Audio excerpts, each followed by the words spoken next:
Hello Internet, and welcome to the YieldTomato gaming channel with the ultimate pickups video of the year, for me at least, and probably anybody else that lives in the area, if they're doing these, would be the Portland Retro Video Game Expo pickup haul. Holy criminy.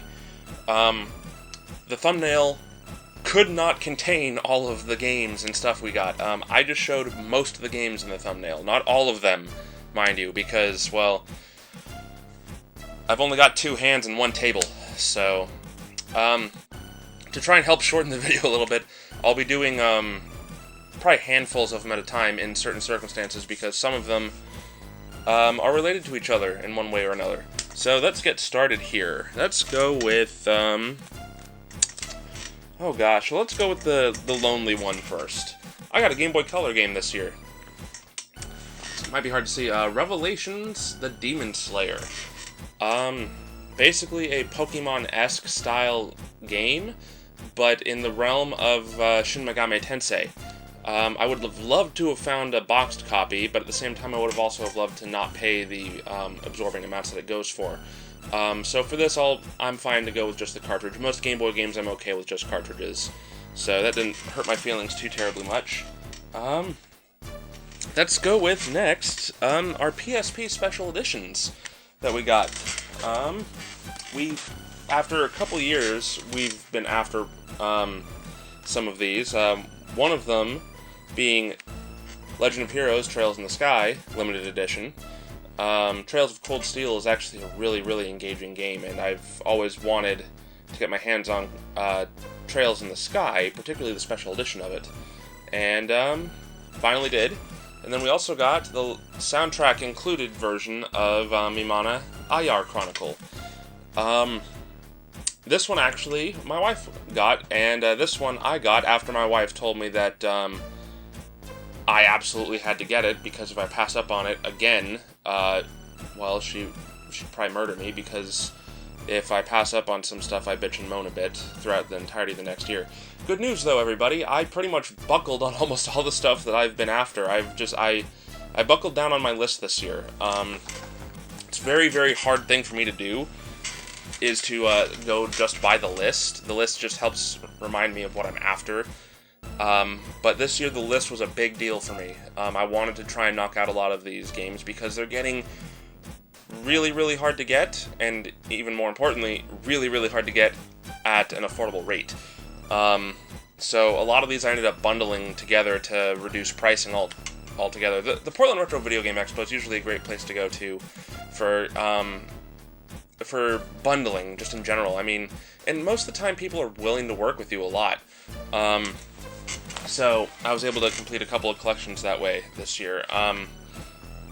One of which being, I think now I have all of the Metal Gear games complete in their boxes. I got the Game Boy Color one last year, which was super fucking awesome. If you haven't checked it out already, please do. I did a review for that game. I fucking loved it. I may annotate that one somewhere here. I think right here. Boop. Why not? So yeah, if you feel the need to do that, I'd appreciate it. So yeah, I did a review for that. Original Metal Gear on NES, frickin' awesome. Already had the game, but now I have it complete in box. And actually, on that note, I think the same guy that I got this from had a selection of PC titles. At least one of them I got from him. I think I got them all from him, but I could be wrong. Or my wife and I got them. And that is a number of collaborative PC titles from Sega featuring Sonic.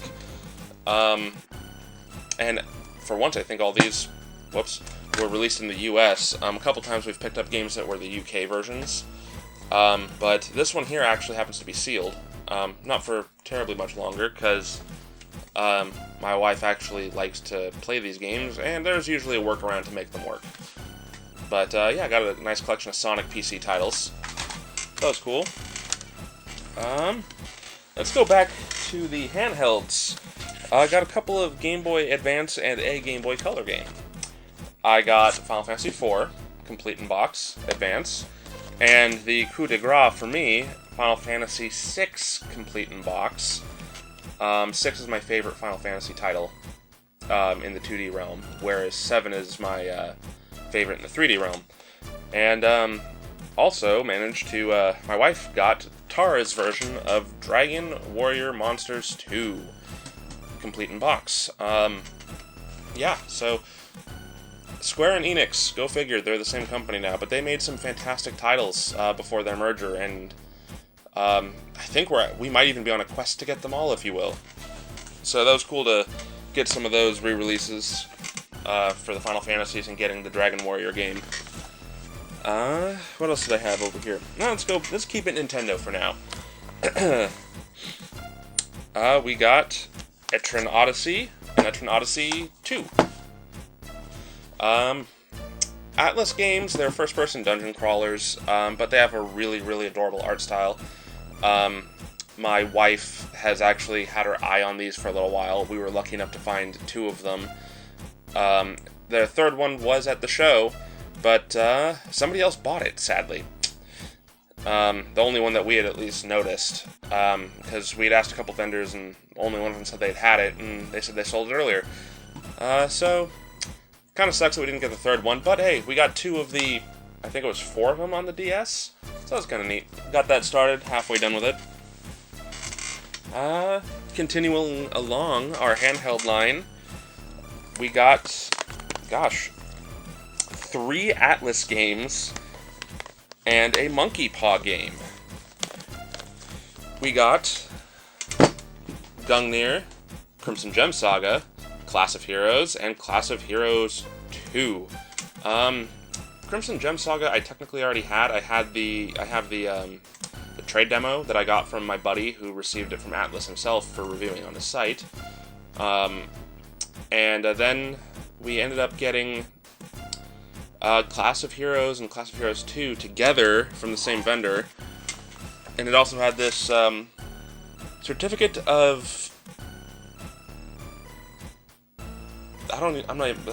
I would butcher the word if I tried to pronounce it, so I'm not going to. I'm going to call it a certificate of authenticity, proving that it is in fact, blah blah blah blah blah, whatever. It's from Monkey Paw, or not Monkey Paw, Gaijin Works. I don't know why I say Monkey Paw. Oh, because it's right on the front of the damn game.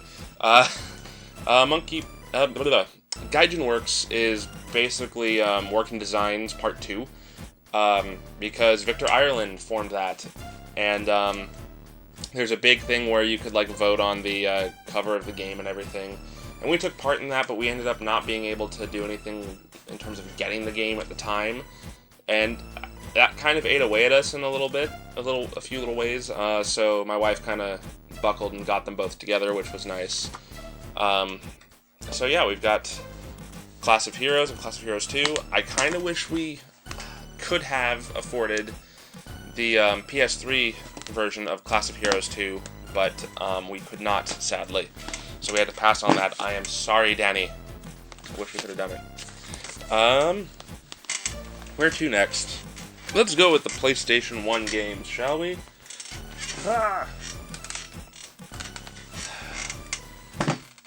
So, I got a Resident Evil clone called Galarians, and I finally got myself Valkyrie Profile. I have been kind of on the hunt for that one for a while. Finally got it. Kind of excited and glad to get it out of the way because it just keeps going up in price. Also got, finally, which I was after last year too, but I wanted a particular variant, and go figure, I found the variant, because thank you Working Designs for making variants of everything. Elemental Gearbolt. And I also got, not as impressive,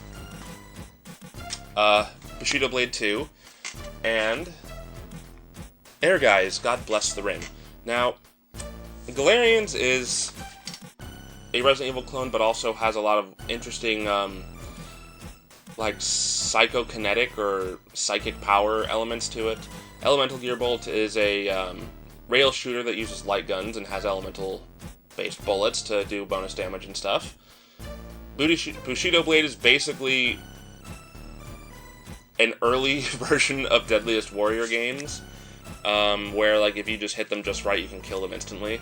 There's no HUD, it's really neat. And Ehrgeiz, I was surprisingly invested in. I have a personal goal of getting all the Squaresoft published games for the PS1, as well as all the Enix based, or Enix published games on the PS1. I played a little bit of the arcade mode of Ehrgeiz, and my god, it is really interesting and fun. It's basically a fighting game that has wrestling game world mechanics, because you're not like constantly facing your opponent. You actually are running around a ring or an area with multi-layerings as if it was a wrestling arena. It's really neat. And I was having a lot of fun with it, so I'm going to probably put that in and play that here after I'm done with the video, actually. So that's a bunch of my PS1 games. What else did we get here? Let's go on to the more obscure. We got Sonic the Hedgehog's Game World for the Sega Pico. What is the Sega Pico, you may be asking? It is Sega's early learning tool. Basically, this exists at least in America, or exists in general, because of the guy that brought us the Leapfrog. He previously had worked for Sega, and he was a big instrumental part of this this software system coming out over here. And actually, Pico games were even still in development and being published in Japan up until only a few years ago, which just tells you that it's a very popular device over there, at least. And it must have been effective, because it must have helped a lot of people with learning early on. I don't have any memory of any of these myself, but I also don't have any memories really further back than being 10. Although that could be because I hit my head when I was a child. Anyway, Sega Pico games. They're neat. They're big. They're cool little interactive book things. Let's move on to Sega games. And by Sega games, I mean we got 2 Sega CD games and a Sega Dreamcast game, all of which are Ecco the Dolphin. These are classic titles, and they're pretty enjoyable, and they have some very serene and just relaxing music. These are actually ones that my wife wanted to get, so we spotted them, and actually I think all these were at the same booth, and we were able to bundle together and get them for a pretty good price at that. So that was kind of neat. So I think now the only Ecco game we're missing... No. Actually... I think the only Ecco game, we're missing is the PS2 game. So, that's another collection almost done right there, too. Okay, now things kind of get out of control. We got so knock everything over. We got a lot of PS2 games this year at the Retro Fair. And again, this is just really a matter of me wanting to, much like the PS1 games, try and collect some of the filler stuff that I'm not finding. Not that it's rare, it's just uncommon in some cases. So, we ended up getting Stella Deus, which is a tactics game from Atlas. I really do like Atlas games, and my wife really likes strategy games, so that was a nice plus. My wife actually has also gotten into the Atelier games a fair bit. So we got Atelier Iris 1 and 2. We missed out on 3, unfortunately. I don't think it was there. I didn't see it there myself. So, unfortunately, we're missing the 3rd entry in that series. And I've had Fatal Frame 2, so I figured I should probably pick up Fatal Frames 1 and 3. So, now I've got those PS2 games complete. Super excited about that, because these games are challenging and rewarding and unique in their gameplay experience, because, I mean, come on. Camera to kill ghosts. That's friggin' neat. I think it's neat. Some other people may disagree. Whatever. Bite me. Don't care. Everyone to their own. Every which way, up, down, whatever. Let's see. Ah, yes. So, I don't know how many people know the history of this game. I know the history of this game. That's because I played all the way through it with my friend a year before it actually came out. The Red Star. This is a top-down-esque shooter beat-em-up kind of game. It reminds me a little bit of Diablo, but not a whole lot, and a little bit of Marvel Ultimate Alliance. Basically, this game was in development hell. Was slated for the original Xbox, was developed and completed for the original Xbox. And then, for whatever reason, it got canceled or shelved or something, because for whatever reason Xbox didn't want it on the machine or something. And a year later, it came out as a budget title on the PS2. Well, before that, my friend had it on his modded Xbox, and we had played all the way through it. This game is really, really good. It's a lot of fun. It's really unfortunate not a lot of people know about it. It's really hard to come by, I think, because it was such a late release. I think this came out like 2006. Yep, 2006. So, definitely one of the games that a lot of people aren't really aware of, but it's really, really good, and it's a lot of fun. It's 2-player co-op, so if you get a chance, if you spot it, pick it up. It's a lot of fun, and it shouldn't be that cheap, or that affordable. Shouldn't be that expensive. Pardon me. You can get brand new copies of this game online for like $25-$30. So it's a super cool game. Next up, my wife. I suggested this to my wife because it looked like it was a fun little RPG from Konami called Ephemeral Fantasia. It's a music-based RPG, and she loves music-based RPGs. She's a huge fan of Arts and Ecco, so I suggested this one to her, and we spotted it at a booth, along with the Red Star, actually, and along with this other game I'm going to hold up here called Bugengai, which is a hack-and-slash game from Taito. I don't know what much to say about this. I like the art design, and I don't know. I wanted it. I don't know what else to say about that other than I wanted it. And I also wanted this because I'm a huge fanatic of one particular franchise that's showcased on here. It might be hard to see, but my wife really likes one of the publishers or developers involved with it, and that is Chaos Wars. It's a tactics-based game, bringing together a couple of Atlas characters, Red characters, Idea Factory characters, and Arus characters. And by Arus, or as, I don't know how to frickin' pronounce it. It doesn't matter, because that guy right there, Yuri, from Shadow Hearts, I really liked that game. My very early attempt at reviews, I did a review of the first Shadow Hearts game. I don't think the review appropriately explains just how much I enjoyed the game personally, because I was looking at it from a wider perspective and trying to make an understanding of why it was overlooked, and understanding that the game also is not for everybody, but I really enjoyed my time with the game, so I figured, why not go with this? It's got them in it, it's got other characters from other franchises and companies we like, so why not? Next up, the last PS2 games and last games for this pickup video are some of the more expensive PS2 games, actually. I've always wanted to try this one, and so has one of my friends, so made sense for me to buy it the moment I saw it. Well, not the moment I saw it, but I bought it. Blood Will Tell, a Sega action hack-and-slash game, kind of reminiscent of Devil May Cry, but a little bit more on the Japanese ancient times thing, which is always nice. I really do love Japanese old school stuff like that. And speaking of Japanese, Yakuza 2 is finally mine.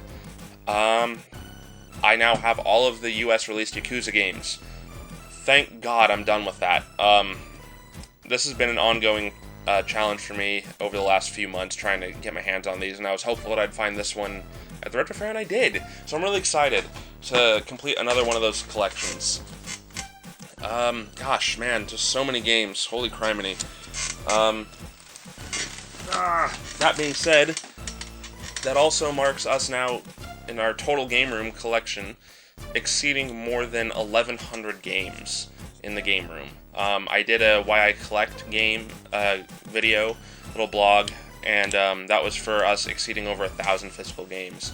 We now have over 1,100 in total, and that's just because I decided to start buckling down on some of the smaller ones, instead of putting off some of the games and focusing on trying to find and pick up the more expensive and harder to get ones. I started just picking up the games as I saw them, and I stuck to my guns on my list, and that really helped at the Retro Fair, me collecting that stuff. We got a couple of little display pieces too, but I didn't want to showcase those so much because this is about the games more than anything. So I don't know if I'll do any Let's Plays or reviews of any of these games. I might, because some of these games are really neat, and some of them are really obscure and strange. And some of them I feel may or may not have gotten the respect or criticism they deserve. But, you know, who knows? It's all in the pipeline of my mind, and I'm tired. So, anyway, thanks for watching, guys. This has been an excellent year for the Retro Fair for us at the Portland Retro Gaming Expo. If you like these pickup videos, if you like my reviews, if you like anything like this of this matter, and you haven't already subscribed to the channel, please do so. Just click the link right above my head, and you'll stay up to date on all of our latest videos for pickups, for gameplay, for reviews, for whatever it is I choose to post. So, once again, guys, I thank you so very much for watching, and we will see you when we do. Yeah!